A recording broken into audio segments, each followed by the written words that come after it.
Привет, Россия. Привет, Россия. Рады быть с вами. Выглядит это отлично. İyi akşamlar. Herkese merhaba. Love you too. Siz de çok güzelsiniz. Herkese merhaba arkadaşlar, kanalımıza hoş geldiniz. Herkesin içinde yedi bitirdi. Dışarıda mesafeli görüntüler veren ve çok fazla yakın gözükmeyen Hande Erçel ile Hakan Sabancı ilk kez böyle görüntülendi.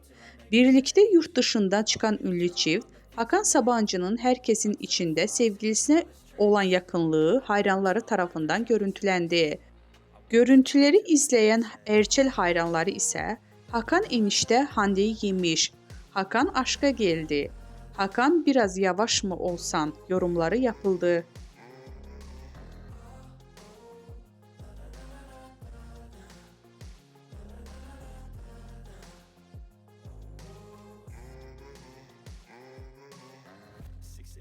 And I'm up again. I got tired eyes, need a cup of blend. That's right, in the AM, that's my only friend. No light, just the sun coming up on the horizon.